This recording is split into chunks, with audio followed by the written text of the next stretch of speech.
भूखंड भी खिसक और बिखर रहे हैं।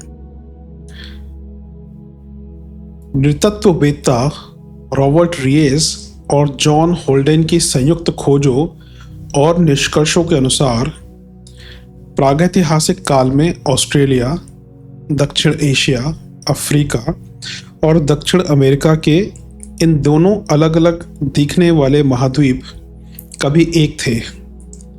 उस विशाल भूखंड की यात्रा बिना किसी समुद्र के बीच में बाधा उत्पन्न किए पैदल भी हो सकती थी। पृथ्वी एक विशाल महाद्वीप थी। कटाव और बिखराव तो बहुत बाद में पैदा हुआ है। एक समुद्र, एक धरातल की स्थिति पृथ्वी के जन्म के बाद 50 लाख वर्ष तक यथावत बनी रही। बिखराव का सिलसिला चला तो वे कटकर दो हो गए। एशिया को उत्तरी और अमेरिका को दक्षिणी खंड माना गया। यह स्थिति भी अधिक दिन न रही। विभाजन चलता रहा और स्थिति आगे यहाँ तक आ पहुंची जैसे कि इन दिनों अनेक खंड उपखंडों के रूप में दृष्टिगोचर होती है। समुद्रों का विभाजन भी इसी प्रकार चलता रहा। वे भी इतने टुकड़ों में बट गए जितने कि इन दिनों दिख पड़ते हैं। ऐसा क्यों होता है? इसका कारण समझने के लिए पृथ्वी की संरचना पर ध्यान देना होगा। आरंभ में वह आग के गोले की तरह गर्म थी, धीरे धीरे ठंडी होने लगी।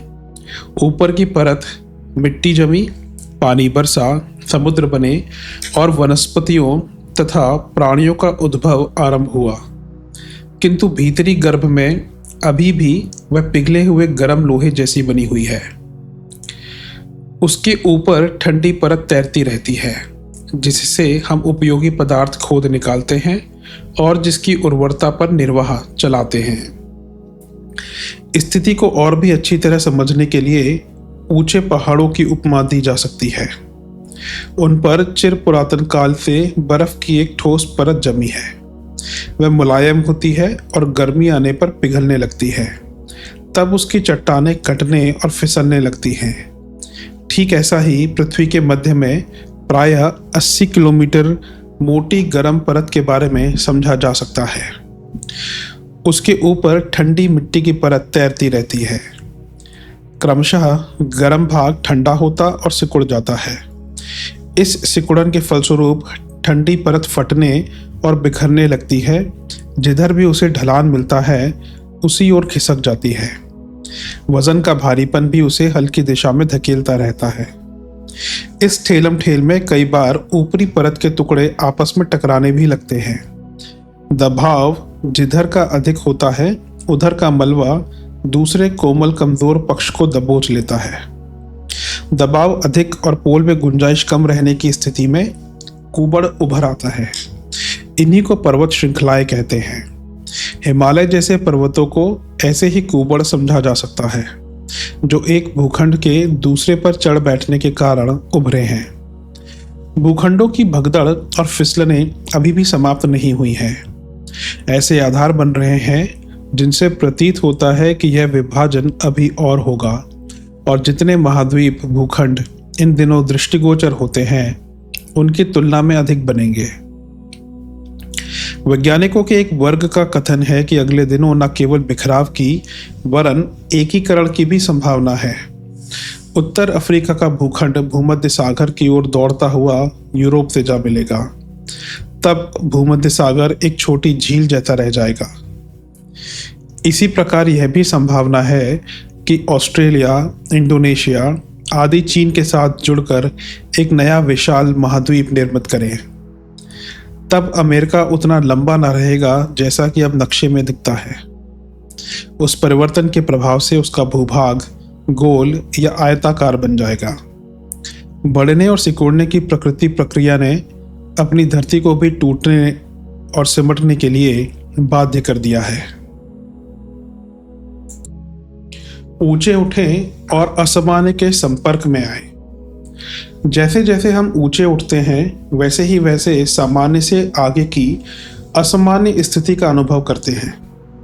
जमीन पर खड़े होकर देखने से मात्र थोड़े से क्षेत्र की थोड़ी सी वस्तुएं दिखती हैं, पर वायुयान में ऊंचे पहुंचकर जब देखते हैं तो बहुत बड़ा क्षेत्र, अनेकानेक पदार्थ और प्राणी दृष्टिगोचर होते हैं। अपना परिचय क्षेत्र बहुत बड़ा हो जाता है। भूतल से ऊंचा उठते जाने पर हमें एक से एक बढ़कर चित्र विचित्र अनुभव होते हैं।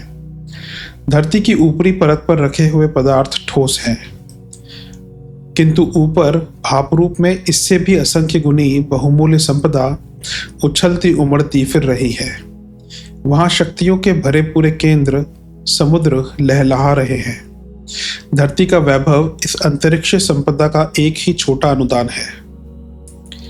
व्यक्ति जब चेतना क्षेत्र में ऊंचा उठता है तो उसे प्रतीत होता है कि पशु जीवन में जो पाया जाना था उसकी अपेक्षा इस विकसित जीवन क्रम के साथ बहुत कुछ कहीं अधिक मात्रा में जुड़ा हुआ है। उच्च जीवन की चमत्कारी स्थिति ऐसी है जिसे देखकर मनुष्य सोचता है कि क्यों ना आरंभ में ही उत्कृष्टता अपनाई गई और क्यों ऊंचा उठने में इतना विलंब किया गया। आकाश कितने हैं? इनकी प्राचीन मान्यताएं 7 की संख्या बताती है। अपने यहाँ भूलोक, भुवा, लोक, स्वलोक, तपह, मह, जन और सत्यम 7 लोक हैं। जमीन से नीचे 7 पाताल लोकों की भी मान्यता है। मुसलमानी धर्म में भी 7 आसमान बताए गए हैं। अंतिम में अल्लाह रहते हैं। ईसाई धर्म में भी इसी से मिलती जुलती बातें कही गई हैं। यूनानी ब्रह्मांड को एटलस देवता के कंधों पर रखा गोला मानते हैं। कोलंबस जब अमेरिका पहुंचा तो वहां के आदिवासी भी 5 ऊपर और 2 नीचे कुल 7 आकाश मानते थे। आधुनिक विज्ञान ने इतने आकाशों के झंझट से बचने के लिए उनमें कटौती करके सिर्फ 4 ही स्वीकार किए हैं। पृथ्वी के ऊपर 1000 मील तक अनुभव में आ सकने वाली हवा है। इस हवा के दायरे में ही वैज्ञानिकों ने अपने चारों आकाश सीमित कर लिए हैं। विशाल ब्रह्मांड का अनंत अंतरिक्ष इनसे भिन्न है। पहला आकाश ट्रोपोस्फेयर शोभ मंडल है, जो समुद्र तल से 35,000 फीट की ऊंचाई तक फैला हुआ है। यह अपने ऊपर के अन्य तीनों आकाशों की अपेक्षा सबसे अधिक घना है। पूरी हवा का 3/4 वजन इसी क्षेत्र में है। हम अपना जीवन यापन इसी क्षेत्र में करते हैं। हमें भारी हवा में रहने की आदत है। उसी हिसाब से अपने श्वास प्रश्वास यंत्र बनाए गए हैं। आकाश में ऊपर उठने पर हवा क्रमशः हल्की होती जाती है और उसमें श्वास लेने में कठिनाई बढ़ती जाती है। जो ऊंचे पहाड़ों पर जन्मे हैं और वहां रहने के अभ्यस्त हैं, उनकी बात दूसरी है, पर जो धरती की नीची सतह पर रहने के आदी हैं, उनको ऊंचे पहाड़ों की चोटियों पर पहुंचते हुए श्वास लेने में भारी कठिनाई अनुभव होती है। पर्वतारोही अक्सर ऑक्सीजन की पेटियां पीठ पर लाद कर मुखौटे पहनकर ही उन दुर्गम चोटियों तक पहुंचते हैं। 6 मील ऊंचाई तक उड़ना हो तो ऑक्सीजन की पेटी लेकर जा सकते हैं, पर वहां अन्य कई कठिनाइयां सामने खड़ी होंगी। बर्फानी हवाएं हमारे चेहरे की धज्जियां उड़ा सकती हैं। उस हवा में परस्पर बात करना भी कठिन होगा। हमारे गले में कंपन होते हैं। वे हवा से टकराकर ध्वनि तरंगे आगे बढ़ाते हैं और वे तरंगे कान के पर्दे से टकराने पर सुनाई देती हैं। यदि हवा पतली हो तो उससे गले के कंपनों की प्रतिक्रिया इतनी हल्की होगी कि दूसरे के कान उसे सुन ही ना सकेंगे। दूसरा आकाश स्ट्रेटोस्फेयर है, जिसे समताप मंडल कहा गया है। यह 35,000 फीट की ऊंचाई से आरंभ होकर 65 मील ऊपर तक चला जाता है। इसमें हवा की ठंडक 0 से भी 67 डिग्री नीचे है। इतनी ठंडक हम खुले शरीर पर किस तरह बर्दाश्त नहीं कर सकते। इतना ही नहीं, यहाँ की हवा में दबाव और भार बहुत ही कम है। उसमें जा पहुंचे तो शरीर की नसें फट जाएंगी, दिमाग संतुलित ना रह सकेगा। सर्वविदित है कि समुद्र की गहराई में रहने वाले जलचरों को पानी से निकालकर जमीन पर रख दिया जाए तो वे गुब्बारे की तरह फट जाएंगे। कारण यह है कि वे प्राणी पानी का हजारों मीट्रिक टन भार अपने शरीर पर वहन करने के अभ्यस्त होते हैं। उनका रक्त संचार, श्वास संस्थान इसी हिसाब से बना होता है और वे प्रसन्नतापूर्वक वहां रहते भी हैं। धरती पर हवा का दबाव भिन्न है। उसे सहन करने लायक शरीर न होने से वे प्राणी धरती पर आते ही मर जाते हैं। यही हाल स्ट्रेटोस्फीयर सतह पर पहुंचकर हमारा भी होगा। 45,000 फीट से ऊपर जाने पर जेट या V-36 किस्म के जहाज में जाना पड़ता है, वह भी ऐसा जो एयर कंडीशनड हो, सह तापमान बनाए रहे और अभ्यस्त स्तर की प्राणवायु सप्लाई कर सके। 19 मील ऊपर उड़ने के पश्चात ही ब्रह्मांड रश्मियों के नाम से जानी जाने वाली एक विचित्र प्रकार की किरणें बौछार करती दिखाई पड़ती हैं। वे इतनी घातक हैं कि क्षण भर में मनुष्य को मृत्यु के मुख में धकेल सकती हैं। उनके कारण अपने सुंदर लोक का जीवन समाप्त हो गया होता। ये किरणें सूर्य से ही नहीं, अन्य ग्रह नक्षत्रों से भी आती हैं और उनका मिला जुला पथराव पृथ्वी की ओर होता रहता है। हम लोग मजबूत छत के नीचे बैठे उनका तमाशा देखते रहते हैं, पर किसी प्रकार का आघात हम तक नहीं पहुंच पाता। हवा के अंचल में छिपे हुए हम चैन की बंशी बजाते रहते हैं। ओजोनोस्फीयर ओजोन मंडल इसी दूसरे आकाश का ऊपर वाला भाग है। यह पृथ्वी से प्रायः 25 मील की ऊंचाई पर है। यहाँ पहुंचते पहुंचते नीचे के भाग की शून्य से 67 डिग्री नीचे की असहाय ठंड अचानक भयानक गर्मी की परत में बदल जाती है। यहाँ 170 डिग्री फ़ारेनहाइट की गर्मी है। यहाँ गाढ़ी ऑक्सीजन है जो ब्रह्मांड रश्मियों और उनकी सहेली अल्ट्रावायलेट पराबैंगनी रश्मियों को अपने में सोख लेती है। इस शोषण के कारण ही इतनी भयंकर गर्मी उस क्षेत्र में छाई रहती है। पृथ्वी की आवाज़ें इस मंडल तक तो पहुंच जाती हैं, पर इससे आगे नहीं बढ़ पाती। यह मंडल उन्हें वापस लौटा देता है। यही कारण है कि अणुबम, ज्वालामुखी आदि फटने जैसे जोरदार धमाके उस मंडल से टकराकर धरती पर वापस लौट आते हैं और सैकड़ों मील दूरी तक सुनाई जाते हैं। 40 मील ऊपर उठने पर कभी प्रभात काल या संध्या काल दृष्टिगोचर नहीं होता। सूर्य का उदय अस्त बिजली का बटन दबाने की तरह होता है। क्षण भर में घोर अंधेरा, क्षण भर में घोर प्रकाश। तारे अपेक्षाकृत और भी अधिक झिलमिलाते हैं। तीसरा आकाश आयनोस्फीयर आयन मंडल है। यह 65 मील से ऊपर है। यह बहुत ही डरावना और दैत्यों का जादुई प्रदेश मालूम होता है। यहाँ अत्यंत तीव्र हवाएं 10 डिग्री अक्षांश के कोण पर तीर की तरह चलती हैं। कुछ बादल भी यहाँ देखे जाते हैं, पर वे ऊंचे से गिरने वाले प्रपात में ऊंचे उठने और भीतर घुसने वाले जाग की तरह उथल पुथल करते रहते हैं। कहीं रुकते क्षण भर भी नहीं।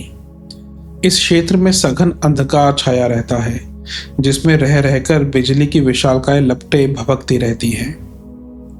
कहीं लाल रोशनी का तूफान उठाई दिखाई पड़ता है तो कहीं नीली, कहीं हरी बिजलियां कुलाचे भर रही होती हैं। रंग बिरंगी आतिशबाजी भी इतने बड़े पैमाने पर और इतने भयंकर डरावने रूप में होती है कि इन दैत्यों के जलते हुए शमशान को देखकर हम में से कोई भी डर कर कांपने लगेगा। इस क्षेत्र में पहुंचने पर ओजोन मंडल वाली भयंकर गर्मी की परत समाप्त हो जाती है और फिर ठंड का दौर शुरू हो जाता है। यहाँ 0 से 28 डिग्री नीचे की ठंडक पाई जाती है, पर वह परत भी बहुत मोटी नहीं है। उसकी मोटाई कुछ ही किलोमीटरों की है। जिस तरह केले के तने में या प्याज की गांठ में एक के बाद दूसरी परत निकलती है, उसी तरह ऊपर आकाश में हवाओं की ही नहीं, सर्दी और गर्मी की भी परतें हैं। इस क्षेत्र की ठंडक कुछ ही देर रहती है और आगे चलकर वह भयंकर गर्मी में बदल जाती है। अंतिम चौथा आकाश है एक्सोस्फीयर, बहिमंडल। यह पृथ्वी से 400 मील की ऊंचाई से आरंभ होकर 1000 मील की ऊंचाई तक चला गया है। यहाँ हवा है तो, पर वह इस तरह नहीं बहती। वह अपनी धरती पर नदी के पानी की तरह बहती है। वहाँ उसकी धज्जियाँ भर उड़ती रहती हैं। कहीं हवा, कहीं बिना हवा के क्षेत्र है। हवा के टुकड़े भी बहुत झीने और हल्के होते हैं। वे इधर से उधर उड़ते फिरते हैं और आपस में नटखट बच्चों की तरह टकराते भी रहते हैं। उनके बीच में वायु रहित शून्य भी रहता है। वह इतनी अधिक पतली है कि आवाज़ को एक जगह से दूसरी जगह इतना भी नहीं ले जा सकती कि दूसरा उसे सुन सके। वहां पहुंचने पर पास में छोड़ी गई बंदूक की आवाज़ भी हम नहीं सुन सकेंगे। इस क्षेत्र में पहुंचने पर एक विचित्र दृश्य और दिखाई पड़ता है। इस क्षेत्र में उल्काओं का पथराव होता रहता है। ये उल्काएं क्या हैं? इन्हें किन्हीं टूटे ग्रहों का बिखरा हुआ कूड़ा कचरा कह सकते हैं, जो अनंत अंतरिक्ष में इधर से उधर निरुद्देश्य उड़ता रहता है। ये टुकड़े कभी पृथ्वी के निकट से गुजरते हैं तो कभी उसकी आकर्षण शक्ति उन्हें खींच लेती है। जब वे टुकड़े पृथ्वी की परिधि में घुसते हैं तो उनके खींचने की चाल भी अत्यंत भयंकर होती है। वे प्रायः 170,000 मील प्रति घंटे की चाल से पृथ्वी के वातावरण में घुसते हैं। घुसने को तो घुस जाते हैं, पर पृथ्वी की हवा के साथ उनकी जो रगड़ होती है उसे वे सहन नहीं कर पाते और गर्म होकर माचिस की तरह जलने लगते हैं। असंख्य उल्काएं चना मटर की तरह होती हैं। वे बंदूक की गोलियों की तरह सनसनाती हुई आती तो हैं, पर जलकर धुआं बन जाती हैं। इनमें से कोई कोई तो बड़े आकार की होती हैं। उनका जलना पृथ्वी तल से भी दिखाई पड़ता है। अक्सर हम रात को तारे टूटते देखते हैं। मन, बुद्धि, चित्त, अहंकार का अंतःकरण चतुष्टय ऐसे ही आश्चर्यजनक वैभवों से भरा पड़ा है। हम केवल पंच भौतिक स्थूल शरीर के साथ जुड़ी हुई वासनाओं और तृष्णाओं की तुच्छ सी ललक भर से परिचित हैं। इंद्रिय लिप्सा की दाद जैसी खुजली खुजाते रहने का सुख हमने जाना है और अहंकार को भड़काने वाले ठाट बाट एवं संग्रह को संतोष का केंद्र समझा है। लोभ और मोह की पूर्ति ही हमारी अभ्यस्त मनोकामना है। यह कृमि कीटकों जैसा और पशु पक्षियों जैसा हे स्तर है। पेट और प्रजनन के कोल्हू में तो सृष्टि के क्षुद्र प्राणी भी पिसते रहते हैं। यदि मनुष्य भी उसी स्तर का जीवन यापन करता रहे तो उस सुर दुर्लभ ईश्वरीय वरदान की महत्ता ही क्या रही। ऊंचा उठना ही मनुष्य की सफलता का चिन्ह है। मन को निग्रहित, बुद्धि को परिष्कृत, चित्त को उदात्त और अहंकार को निर्मल बनाकर इसी शरीर में दिव्य शक्तियों का अवतरण किया जा सकता है और उन विभूतियों से लाभान्वित हुआ जा सकता है जो देवताओं में सन्निहित मानी जाती हैं। भूतल के ऊपर 4 सुविस्तृत और सुसंपन्न आकाश हैं। व्यक्तित्व को ऊंचाई की ओर उठाते चलने पर अंतरिक्ष से कहीं अधिक वैभव अंतःकरण में फैला हुआ दृष्टिगोचर हो सकता है।